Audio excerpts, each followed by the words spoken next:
ভাবুন তো, সকালে চোখ মেলেই দেখলেন আপনার চারপাশের পৃথিবীটা রাতারাতি কয়েকশো বছর পিছিয়ে গেছে।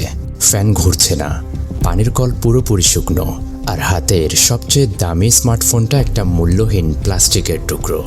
কাজে যাওয়ার জন্য রাস্তায় বেরিয়ে ইউসিউকি দেখল হাজারো মানুষ শুধু উদ্দেশ্যহীনভাবে হাঁটছে। কোনো গাড়ির শব্দ নেই, যেন একটা নিস্তব্ধ মৃত্যুপুরী। সবাই ভেবেছিল এটা সাময়িক, কিন্তু না, পুরো দেশ চিরতরে ডুবে গেছে অন্ধকারে। যে মানুষগুলো প্রযুক্তি ছাড়া এক পাও চলতে পারতো না, এক ফোঁটা পানি আর সামান্য একটু খাবারের জন্য তাদের শুরু হলো এক আদিম লড়াই। প্রায় 3 বছর বিদ্যুৎহীন স্তব্ধ পৃথিবীতে টিকে থাকার এক মর্মান্তিক গল্প নিয়ে আমাদের আজকের মুভি সারভাইভাল ফ্যামিলি। গল্পের শুরুটা জাপানের ব্যস্ত শহর টোকিওতে। সেখানে থাকতেন ইউসিউকি নামে এক সাধারণ অফিস কর্মী। স্ত্রী মিৎসু, বড় মেয়ে ইউই আর ছোট ছেলে কেনজিকে নিয়েছিল তার ছোট্ট পরিবার। তবে একই ছাদের নিচে থাকলেও পরিবারটার সদস্যরা যেন একে অপরের থেকে অনেক দূরে ছিল। ইউসিউকি সারাদিন অফিসের কাজে ব্যস্ত থাকতেন আর বাসায় ফিরে টিভি দেখেই সময় কাটাতেন। অন্যদিকে ইউই আর কেনজি নিজেদের ফোন, কম্পিউটার আর বন্ধুদের নিয়েই মগ্ন থাকত। স্কুল থেকে ফিরে তারা প্রায় সব সময় নিজেদের ঘরেই বন্দী থাকত। পরিবারের সবাই একই টেবিলে খাওয়া দাওয়া করলেও তাদের মধ্যে তেমন কোনো কথাবার্তা হতো না, যেন প্রত্যেকেই নিজেদের আলাদা এক পৃথিবীতে বাস করছিল। এমনকি গ্রামের বাড়িতে থাকা দাদু যখন ফোন করতেন, তখনও ইউই আর কেনজি কথা বলতে খুব একটা আগ্রহ দেখাতো না। অথচ সেই দাদুই নিয়মিত নিজের খামারের তাজা শাকসবজি আর মাছ তাদের জন্য পাঠিয়ে দিতেন। কিন্তু আধুনিক জীবনযাত্রায় অভ্যস্ত এই পরিবার সেসবের খুব একটা মূল্য দিত না। ঘরে রান্না করা খাবারের চেয়ে রেস্টুরেন্টের খাবার আর প্যাকেটজাত ফাস্টফুডই ছিল তাদের বেশি পছন্দের। সব মিলিয়ে প্রযুক্তির সুবিধায় ঘেরা এই পরিবারটির জীবন বাইরে থেকে বেশ স্বাভাবিক আর সচ্ছল মনে হলেও ধীরে ধীরে তারা একে অপরের থেকে দূরে সরে যাচ্ছিল।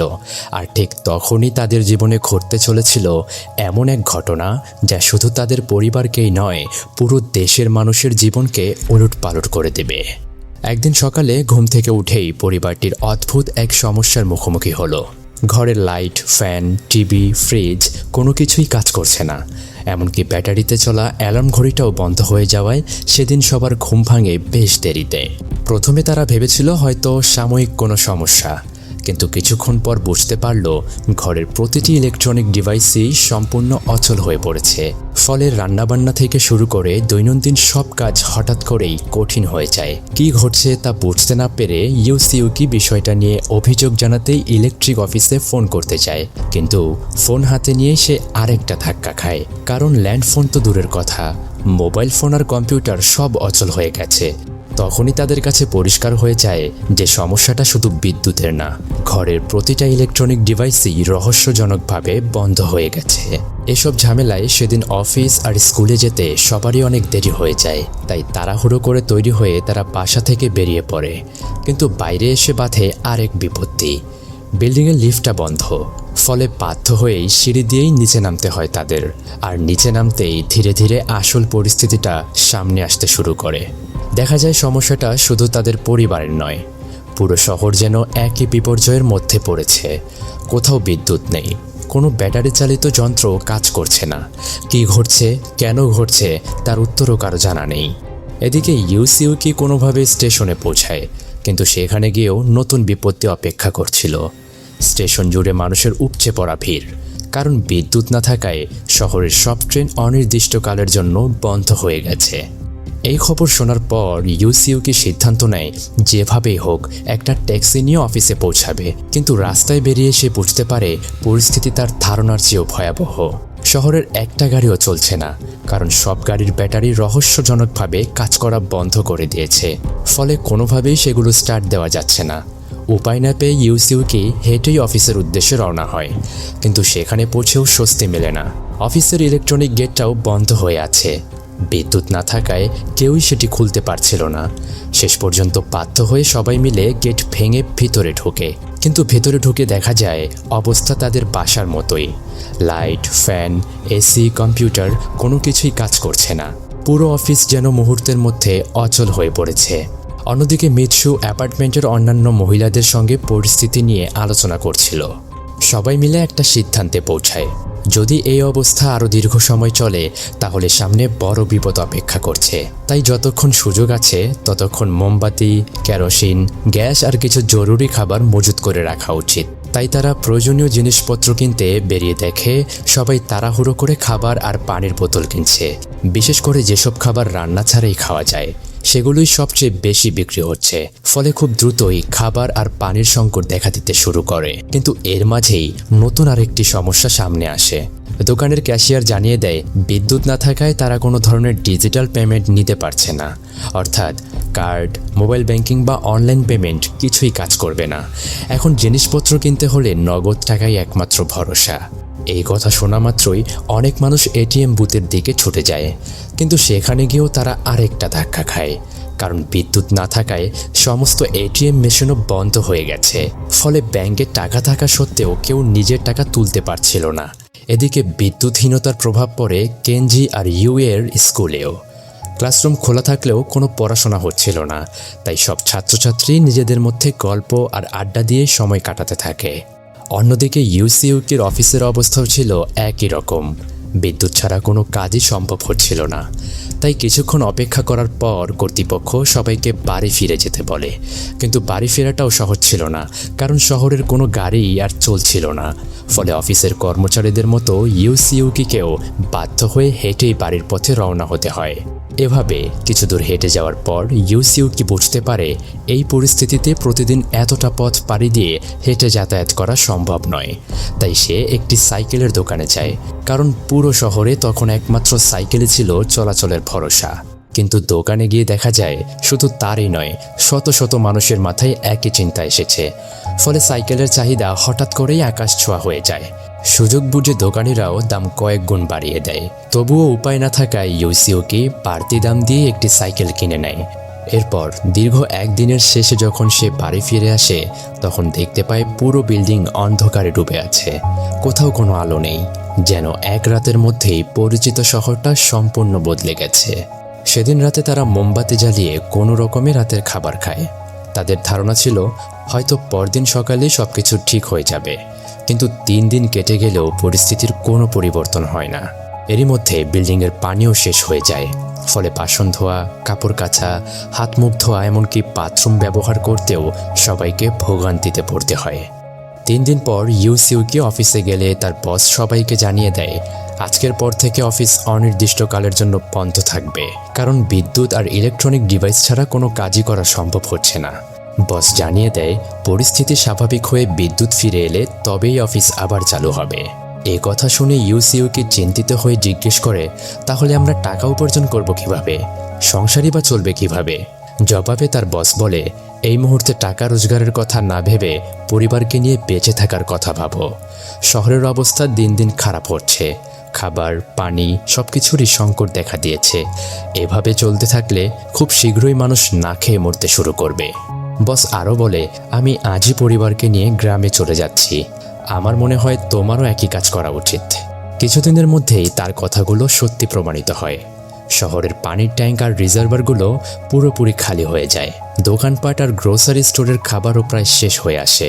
ফলে একে একে অনেক মানুষ শহর ছেড়ে গ্রামের দিকে চলে যেতে শুরু করে। এসব দেখে ইউসিইউকিও সিদ্ধান্ত নেয় পরিবারকে নিয়ে সে মিৎসুর বাবার গ্রামের বাড়িতে চলে যাবে। মিৎসুর বাবা যেহেতু গ্রামের চাষাবাদ করেন আর মাছ ধরেন, তাই ইউসিইউকি বুঝতে পারে এখন বেঁচে থাকার জন্য ওটাই সবচেয়ে নিরাপদ জায়গা। পরদিন সকালেই তারা 4 জন দরকারি কিছু জিনিসপত্র গুছিয়ে 3টি সাইকেল নিয়ে রওনা দেয়। উদ্দেশ্য যেভাবেই হোক শহর ছেড়ে বেরিয়ে যাওয়া। পথে যেতে যেতে তারা ভয়ঙ্কর এক দৃশ্য দেখতে পায়। যাদের কাছে সামান্য খাবার বা পানি ছিল তারা সেগুলো 10 থেকে 15 গুণ বেশি দামে বিক্রি করছে। আর যত সামনে এগোতে থাকে ততই বোঝা যায় সংকটটা আরও ভয়াবহ হয়ে উঠছে। পরিস্থিতি দেখে তারা বুঝে যায় আর দেরি করলে খাবার আর পানির দাম নাগালের বাইরে চলে যাবে। তাই সঙ্গে থাকা টাকা খরচ করে যতটা সম্ভব খাবার আর পানি সংগ্রহ করে নেয়। এরপর সাইকেল চালিয়ে অনেকটা পথ পাড়ি দিয়ে তারা এয়ারপোর্টে পৌঁছায়। তাদের আশা ছিল প্লেনে করে শহরের বাইরে চলে যাওয়া যাবে, কিন্তু এয়ারপোর্টে পৌঁছেই তারা অবাক হয়ে যায়। সেখানে শত শত মানুষ আগে থেকেই অপেক্ষা করছিল। সবাই শহর ছাড়তে চায়। শুধু গাড়িই নয়, শহরের কোনো প্লেনও আর উঠছে না। এই খবর শুনে তাদের সব আশা এক মুহূর্তে ভেঙে পড়ে। এদিকে বাড়ি থেকে অনেক দূর চলে আসায় সেদিন রাতটা তারা এয়ারপোর্টের পাশের একটি ছোট্ট হোটেলে কাটায়। তবে এমন সংকটের মধ্যেও সেই সাধারণ হোটেলে থাকতে তাদের বেশ মোটা অঙ্কের টাকা গুনতে হয়। রাতে খাবার খেতে খেতে তারা একটি গুরুত্বপূর্ণ সিদ্ধান্ত নেয়। শহরে আর ফিরে যাওয়ার কোনো মানে নেই। খাবার আর পানির সংকট দিন দিন বেড়েই চলেছে। তাই যাই হোক না কেন এবার সাইকেলেই গ্রামের উদ্দেশ্যে রওনা দিতে হবে। তবে ইউসিউকি জানতো এই যাত্রা মোটেও সহজ হবে না, কারণ তাদের গ্রামের বাড়ি ছিল কয়েক হাজার কিলোমিটার দূরে। পরদিন সকালে সে পাশের এক দোকানদারের কাছ থেকে একটি পুরনো সাইকেল জোগাড় করে। টাকার বদলে তাকে দিতে হয় দুটি দামি মদের বোতল। এদিকে কেনজি আর ইউই কাছের একটি লাইব্রেরি থেকে জাপানের একটি ম্যাপ নিয়ে আসে, কারণ এখন সেই ম্যাপই হবে তাদের একমাত্র পথ প্রদর্শক। এরপর চারজন চারটি সাইকেল নিয়ে ম্যাপের সাহায্যে গ্রামের পথে যাত্রা শুরু করে। পথে যেতে যেতে তারা দেখতে পায় শুধু তারাই নয়, হাজার হাজার মানুষ শহর ছেড়ে বেরিয়ে পড়েছে। কেউ হেঁটে, আবার কেউ সাইকেলে করে নিজেদের গ্রামের দিকে রওনা দিচ্ছে। এত মানুষের ভিড়ের মাঝেও ইউসিউকির পরিবার কিছুটা স্বস্তি অনুভব করে, কারণ অন্তত তাদের প্রত্যেকের কাছে একটি করে সাইকেল ছিল, যা এই দীর্ঘ যাত্রাকে কিছুটা সহজ করে তুলছিল। এভাবেই বেশ কিছুটা পথ অতিক্রম করার পর তারা রাস্তার পাশে একটি গাছের নিচে অনেক মানুষকে বিশ্রাম নিতে দেখতে পায়। দীর্ঘ পথ চলার ক্লান্তিতে তারাও সেখানে থামার সিদ্ধান্ত নেয়। সেখানে বসে তারা বিশ্রাম নিতে থাকে এবং সঙ্গে থাকা খাবার খেতে শুরু করে। ঠিক পাশেই বসেছিল একটি দম্পতি। কিছুক্ষণ পর তারা ইউসিউকিদের কাছে এক বোতল পানি চায়, কিন্তু ইউসিউকি না করে দেয়। সে বলে তাদের কাছে মাত্র এক বোতল পানি আছে, সেটাও নিজেদের জন্য দরকার হবে। কথাটা শুনে তারা হতাশ হয়ে সেখান থেকে চলে যায়। রাত হলে তারা রাস্তার পাশের সেই গাছের নিচেই রাত কাটানোর সিদ্ধান্ত নেয়। খাবার খেয়ে সবাই ক্লান্ত শরীরে ঘুমিয়ে পড়ে। তারা যখন ঘুমিয়েছিল তখন একজন লোক এসে ওদের ব্যাগের থেকে এক বোতল পানি চুরি করে নিয়ে যায়। আসলে পরিস্থিতি দিন দিন আরো ভয়াবহ হয়ে উঠছিল। এমন অবস্থা দাঁড়িয়েছিল যে সামান্য একটু খাবার বা এক বোতল পানির জন্য মানুষ যে কোনো কিছু করতে প্রস্তুত ছিল। পরদিন সকালে ঘুম থেকে উঠে তারা আবার ম্যাপ দেখে যাত্রা শুরু করে, কিন্তু কিছু দূর এগোতেই সামনে পড়ে একটি বিশাল অন্ধকার টানেল। টানেলের প্রবেশ মুখে কয়েকজন অন্ধ মহিলা বসেছিল। তারা ইউসিউকিদের জানায় টানেলটি প্রায় 2 কিলোমিটার লম্বা, আর বিদ্যুৎ না থাকায় ভেতরটা সম্পূর্ণ অন্ধকার হয়ে আছে। মহিলারা তাদের সতর্ক করে বলে এই অন্ধকারের সাহায্য ছাড়া টানেল পার হওয়া সহজ নয়, তবে খাবারের বিনিময়ে তারা পথ দেখিয়ে নিয়ে যেতে পারবে। কিন্তু ইউসিউকি তাদের কথায় গুরুত্ব দেয় না। খাবার বাঁচানোর জন্য তারা নিজেরাই টানেলের ভেতর ঢুকে পড়ে। শুরুর দিকে সবকিছু ঠিকই ছিল, কিন্তু একটু গভীরে যেতেই চারপাশ একদম অন্ধকার হয়ে যায়। এমন অন্ধকার যেখানে নিজের হাতটাও দেখা যায় না। ফলে তারা দিক হারিয়ে ফেলতে শুরু করে। অন্ধকারের মধ্যে কিছুই দেখতে না পেরে তারা বারবার টানেলের ভেতরে আটকে থাকা গাড়িগুলোর সঙ্গে ধাক্কা খেতে থাকে। ফলে সামনে এগোনো তো দূরের কথা, ঠিকমতো দাঁড়িয়েও থাকা কঠিন হয়ে পড়ে। শেষ পর্যন্ত বাধ্য হয়ে তারা ফিরে আসে এবং কিছু খাবারের বিনিময়ে সেই অন্ধ মহিলাদের সাহায্য চায়। এরপর তাদের পথ নির্দেশনায় নিরাপদে টানেল পার হয়ে অন্য পাশে পৌঁছে যায়। টানেল পেরিয়ে তারা একটি নদীর ধারে আসে। সেখানে নদীর পানি দিয়ে জামাকাপড় ধুয়ে কিছুটা স্বস্তি পায়। এভাবেই প্রায় 2 সপ্তাহ ধরে তারা রাস্তায় রাস্তায় ঘুরে বেড়াচ্ছিল। কিন্তু একসময় খেতে বসে তারা বুঝতে পারে সঙ্গে থাকা শেষ পানির বোতলটিও ফুরিয়ে গেছে। পানির আর কোনো উপায় না থাকায় তারা বাধ্য হয়ে নদীর জলই পান করতে শুরু করে। কয়েকদিন পর পথ চলার সময় তারা এক ভয়ঙ্কর ঝড়ের মুখোমুখি হয়। কোনো রকমে নিজেদের জীবন বাঁচাতে পারলেও ঝড়ে তাদের খাবার, জামাকাপড়, সাইকেল সহ প্রয়োজনীয় অনেক জিনিস নষ্ট হয়ে যায়। বিশেষ করে খাবারগুলো নষ্ট হয়ে যাওয়ায় ইউসিউকি একদম ভেঙে পড়ে। এতদিন ধরে কষ্ট করে জমিয়ে রাখা খাবার এক মুহূর্তেই হারিয়ে যেতে দেখে সে কান্না শুরু করে। তাকে দেখে মনে হচ্ছিল যেন তার জীবনের সবচেয়ে মূল্যবান জিনিসগুলো চোখের সামনে হারিয়ে গেছে। খাবার আর প্রয়োজনীয় জিনিসপত্র হারানোর পর পরিবারটির সবাই মানসিকভাবে ভেঙে পড়ে। কিছুদিন পর পথে তারা একটি গ্রোসারি স্টোর দেখতে পায়। খাবারের আশায় তারা দ্রুত সেখানে যায়, কিন্তু দোকানের ভেতরে গিয়ে দেখে খাবার বা পানির বোতল কিছুই অবশিষ্ট নেই। অনেক খোঁজাখুঁজির পর তারা শুধু কিছু বিড়াল কুকুরের খাবার আর কয়েক বোতল সফট ড্রিঙ্কস খুঁজে পায়। অন্য কোনো উপায় না থাকায় সেগুলোই সঙ্গে নিয়ে তারা আবার যাত্রা শুরু করে। কয়েকদিন ধরে প্রায় না খেয়ে থাকার কারণে শেষ পর্যন্ত তারা বাধ্য হয়ে সেই বিড়াল কুকুরের খাবারই খেতে শুরু করে। খাবারগুলো এতটাই খারাপ ছিল যে খেতে গিয়ে তাদের বমি চলে আসছিল। এভাবেই 22 দিন কেটে যায়। একদিন পথে তারা নিজেদের মতোই আরেকটি পরিবারের সঙ্গে দেখা করে। তাদের পরিবারেরও ছিল 4 জন সদস্য। নতুন পরিবারটির সঙ্গে দেখা হওয়ার পর ইউসিউকিরা বেশ অবাক হয়ে যায়, কারণ এত সংকটের মধ্যেও তাদের কাছে ছিল প্রচুর ভালো খাবার আর মুখে কোনো দুশ্চিন্তার ছাপ নেই। অন্যদিকে ইউসিউকির পরিবারের অবস্থাটা ছিল সম্পূর্ণ উল্টো। তাই লজ্জায় তারা নিজেদের কাছে থাকা বিড়াল কুকুরের খাবারগুলো আড়াল করে রাখে। এরপর পথের অনেকটা সময় এই দুই পরিবার একসঙ্গেই কাটায়। কয়েকদিন একসঙ্গে চলার ফলে দুই পরিবারের মধ্যে বেশ ভালো সম্পর্ক তৈরি হয়ে যায়। এভাবেই আরও কিছুদিন একসঙ্গে পথ চলার পর একসময় দুই পরিবারের গন্তব্য আলাদা হয়ে যায়। বিদায়ের মুহূর্তে তারা একে অপরকে শুভকামনা জানিয়ে নিজ নিজ পথে রওনা দেয়। দিন যেতে থাকে আর দেখতে দেখতে তাদের যাত্রার 43তম দিন এসে পড়ে। কিন্তু তখনই তারা বুঝতে পারে পথ চিনতে গিয়ে বড় একটা ভুল হয়ে গেছে। তারা নিজেদের গন্তব্যের বদলে ভুল করে ওসাকা শহরে পৌঁছে গেছে। আসলে ইউসিউকি কাগজের ম্যাপটা ঠিকমতো বুঝতে পারেনি, আর সেই ভুলের কারণেই তারা গন্তব্য থেকে অনেক দূরে ওসাকা শহরে এসে পড়ে। বাবার এই ভুলে ইউই আর কেনজি দুজনেই তার উপর ভীষণ রেগে যায়, কারণ এতদিনের কষ্টকর যাত্রার পর এমন ভুল তাদের আরও বিপদে ফেলে দেয়। এরপর তারা শহরের ফাঁকা রাস্তায় ঘুরতে ঘুরতে একটি পার্কের সামনে পৌঁছায়। সেখানে গিয়ে অবাক হয়ে দেখে অসংখ্য মানুষ দাঁড়িয়ে পেট ভরে খাবার খাচ্ছে। এতদিন পর একসঙ্গে এত খাবার দেখে প্রথমে তারা কিছুই বুঝতে পারে না। পরে জানতে পারে এর পেছনে রয়েছে পার্কের পাশের একটি বিশাল অ্যাকোয়ারিয়াম। আসলে শহরের মানুষগুলো অ্যাকোয়ারিয়ামের সব মাছ ধরে রান্না করে খেতে শুরু করেছিল, আর সেই খাবারই সবার মধ্যে বিতরণ করা হচ্ছিল। এ খবর জানার পর ইউসিউকির পরিবারও দ্রুত লাইনে দাঁড়িয়ে যায়। কিন্তু দুর্ভাগ্যবশত যখন তাদের পালা আসে তখন সব খাবার শেষ হয়ে যায়। ইউসিউকিও নিজের সন্তানের কথা বলে খাবার চায়, কিন্তু এত কাকতি বিনতির পরও তাদের ভাগ্যে এক টুকরো খাবারও জোটে না। খাবার না পেয়ে তারা হতাশায় ভেঙে পড়ে। এরপর দেখতে দেখতে আরও 67 দিন কেটে যায়। তাদের অবস্থা এতটাই খারাপ ছিল যে ক্ষুধায় দুর্বল হয়ে তারা একটি ধান ক্ষেতের পাশে বসে পড়ে। ঠিক সেই সময় ইউসিউকির চোখে একটি পোকা পড়ে। প্রচণ্ড ক্ষুধার কারণে তিনি সেটি খাওয়ার কথাও ভাবতে শুরু করেন, কিন্তু হঠাৎই কাছাকাছি কোথাও থেকে একটি শূকরের ডাক শোনা যায়। শূকরটাকে ধরতে পারলে অন্তত কয়েকদিনের জন্য খাবারের চিন্তা দূর হয়ে যাবে। তবে কাজটা মোটেও সহজ ছিল না। অনেক দৌড়াদৌড়ি আর চেষ্টার পর অবশেষে 4 জন মিলে শূকরটিকে ধরে ফেলতে সক্ষম হয়। এতদিনের কষ্টের পর খাবারের ব্যবস্থা হওয়ায় তারা ভীষণ খুশি হয়ে যায়। কিন্তু আবার নতুন একটি সমস্যা সামনে এসে দাঁড়ায়। শূকরটাকে ধরা গেলেও সেটি কেটে প্রস্তুত করবে কে? পরিবারের কেউই এমন কাজ আগে কখনো করেনি। ঠিক তখনই সেখানে এক বৃদ্ধ লোক এসে হাজির হয়। বৃদ্ধ লোকটির নাম ছিল জেনিচি। তিনি এই গ্রামেরই বাসিন্দা ছিলেন। পরিস্থিতি বুঝে তিনি শূকরটি কাটতে তাদের সাহায্য করেন।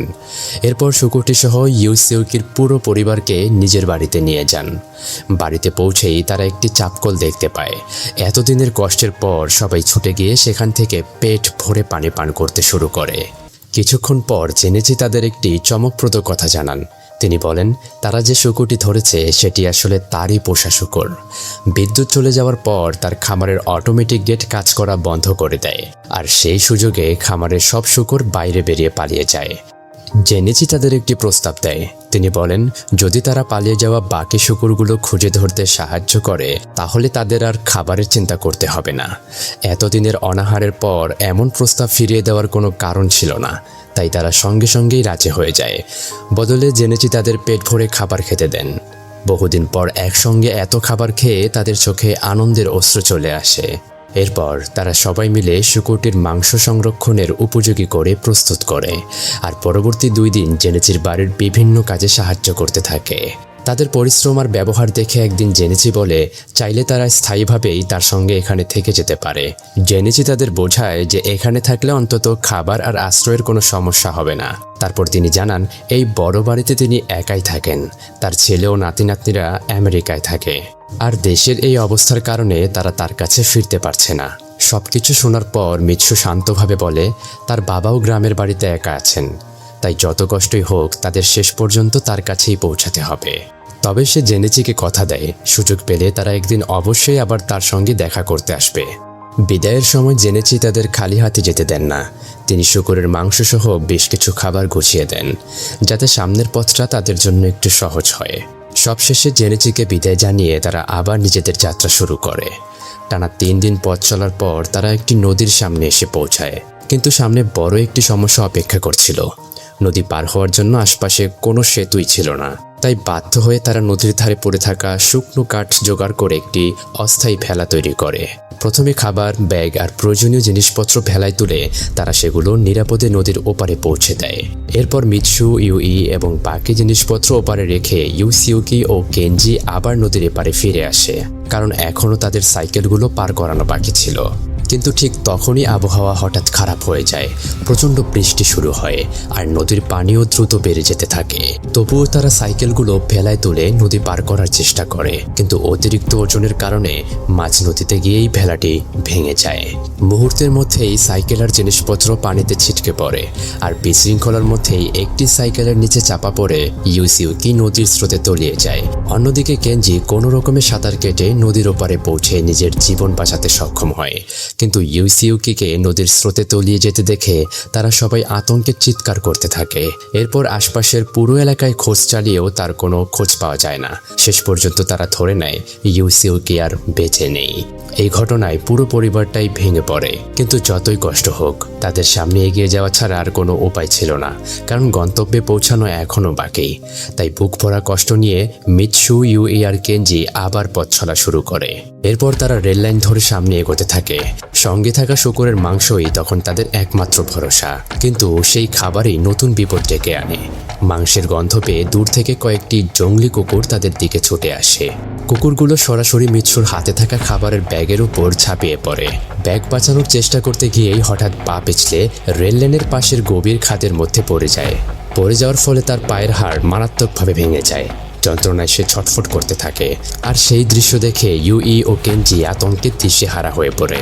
এতদিনের কঠিন যাত্রার পর এ যেন আরেকটি বড় বিপদ তাদের সামনে এসে দাঁড়ায়। মিৎসুর অবস্থা খারাপ হলেও থেমে থাকার সুযোগ ছিল না, তাই তাকে নিয়ে ধীরে ধীরে সামনে এগোতে থাকে ইউই আর কেনজি। ঠিক তখনই তাদের সামনে যেন এক টুকরো আশার আলো দেখা দেয়। রেললাইন ধরে একটি কয়েল চালিত ট্রেন তাদের দিকে এগিয়ে আসছিল। এরপর তারা দ্রুত মিৎসুর আহত পায়ের চিকিৎসা শুরু করে। এদিকে গল্পের অন্য পাশে জানা যায় ইউসিউকি আসলে মারা যায়নি। নদীর স্রোতে ভেসে সে অনেক দূরে চলে গিয়েছিল। কোনোভাবে প্রাণে বেঁচে গেলেও তখন সে ভীষণ দুর্বল এবং আহত ছিল। ঠিক সেই সময় দূরে চলতে থাকা কয়লা চালিত ট্রেনটি ইউসিউকির চোখে পড়ে। বেঁচে ফেরার শেষ আশায় তিনি নিজের কাছে থাকা ফ্লেয়ার জ্বালিয়ে সংকেত পাঠায়। ট্রেনের ভেতরে থাকা কেনজি, ইউই এবং অন্য যাত্রীরাও সেই ধোঁয়া দেখতে পায়। বিষয়টি বুঝতে পেরে ট্রেন থামানো হয়। এরপর কেনজি আর ইউই দৌড়ে ধানক্ষেতের দিকে যায়, আর সেখানে গিয়ে নিজের বাবাকে জীবিত দেখে তারা যেন বিশ্বাসই করতে পারে না। কিছুক্ষণ আগেও যাকে তারা চিরতরে হারিয়ে ফেলেছে ভেবেছিল, সেই মানুষটি আবার তাদের সামনে দাঁড়িয়েছিল। অবশেষে ইউসিউকিকে ট্রেনে তুলে নেওয়া হয়, আর পরিবারের সবাই বহুদিন পর স্বস্তির নিঃশ্বাস ফেলে। এভাবেই দীর্ঘ 108 দিনের কষ্টকর যাত্রা শেষে তারা অবশেষে নিজেদের গ্রামের কাছাকাছি পৌঁছে যায়। সমুদ্রের ধারে অবস্থিত সেই গ্রামটি ছিল তাদের শেষ গন্তব্য। গ্রামে পৌঁছানোর পর দূর থেকেই তারা মিৎসুর বাবাকে দেখতে পায়। তিনি তখন সমুদ্রের ধারে দাঁড়িয়ে মাছ ধরছিলেন। তারা আর এক মুহূর্ত দেরি না করে তার দিকে ছুটে যায়। এরপর কেটে যায় আরও 2 বছর 126 দিন। এই সময়ে ইউসিউকি আর কেনজি গ্রামের অন্য পুরুষদের সঙ্গে মাছ ধরার কাজ করতে শুরু করে, আর মিৎসু ও ইউই গ্রামের নারীদের সঙ্গে সেলাই, চাষাবাদ এবং দৈনন্দিন নানা কাজে হাত লাগায়। ধীরে ধীরে শহুরে জীবনের সব অভ্যাস বদলে যায়। নতুন এই জীবনযাত্রার সঙ্গেই তারা নিজেদের মানিয়ে নিতে শুরু করে। গ্রামের জীবনটা ধীরে ধীরে তাদের কাছে স্বাভাবিক হয়ে ওঠে। এভাবেই দিনগুলো শান্তিতে কাটছিল, কিন্তু এক রাতে হঠাৎই ইউসিউকির ঘুম ভেঙে যায় একটি অ্যালার্ম ঘড়ির শব্দে। শব্দটা অনুসরণ করে তিনি বুঝতে পারেন বহু বছর ধরে বন্ধ হয়ে থাকা ঘড়িটি আবার চলতে শুরু করেছে। শুধু তাই নয়, কিছুক্ষণ পর গ্রামের লাউড স্পিকার থেকেও গান বেশি আসতে শুরু করে। সমস্ত রাস্তাঘাট আর ঘরবাড়ির আলো জ্বলতে শুরু করেছিল, যার মানে দীর্ঘ 2.5 বছর পর বিদ্যুৎ এসেছে। কিন্তু এটা দেখে এখন আর কারো মুখে হাসি নেই, কারণ আবার সেই শহরে ব্যস্ত জীবনে তাদের ফিরে যেতে হবে। তবুও তারা শহরে ফিরে এসে আগের মতো যে যার কাজে ফিরে গেছে, কিন্তু এখন তাদের মধ্যে বেশ ভালো একটা বন্ডিং লক্ষ্য করা যায়। এরপর নিউজ চ্যানেলে দেখানো হয় আজ থেকে 2.5 বছর আগে খুবই বড় একটা ধূমকেতু পৃথিবীর অনেক কাছে চলে এসেছিল, যে কারণে একটা সোলার ফ্লেয়ার তৈরি হয়, আর সেজন্যই পৃথিবীর বিদ্যুৎ চলে গিয়েছিল। এরপর আবার আমরা ইউসিউকি ও তার পরিবারকে দেখতে পাই, দীর্ঘ কয়েক বছর গ্রামের জীবন কাটানোর পর তাদের মধ্যে অনেক পরিবর্তন চলে আসে। একসময় যারা নিজেদের নিয়ে ব্যস্ত ছিল, এখন তারা একে অপরের সঙ্গেই সবচেয়ে বেশি সময় কাটায়। মোবাইল, কম্পিউটার কিংবা ইন্টারনেট ছাড়াও যে মানুষ সুখে থাকতে পারে, সেটা তারা নিজের জীবন দিয়েই শিখে ফেলেছিল। আর সবচেয়ে বড় কথা, এতদিনে তারা পরিবারের সত্যিকারের অর্থ বুঝতে পেরেছিল। যে বিপর্যয় একসময় তাদের জীবন তছনছ করে দিয়েছিল, শেষ পর্যন্ত সেই বিপর্যয় তাদের শিখিয়েছিল সম্পর্ক, ভালোবাসার, একসঙ্গে থাকার প্রকৃত মূল্য। আর এখানেই শেষ হয় সারভাইভাল ফ্যামিলির সিনেমার গল্প। সিনেমাটি আমাদের একটা গুরুত্বপূর্ণ বিষয় মনে করিয়ে দেয়। আমরা আজ প্রযুক্তির উপর যতই নির্ভরশীল হই না কেন, শেষ পর্যন্ত মানুষকে টিকিয়ে রাখে তার দক্ষতা, মানিয়ে নেওয়ার ক্ষমতা এবং পরিবারের পাশে থাকার ইচ্ছা। কারণ বিদ্যুৎ, ইন্টারনেট কিংবা আধুনিক সুবিধা এক মুহূর্তে হারিয়ে যেতে পারে, কিন্তু মানুষ যদি মানুষকে আগলে রাখে, তাহলে সবচেয়ে কঠিন সময়ও পার করে দেওয়া সম্ভব।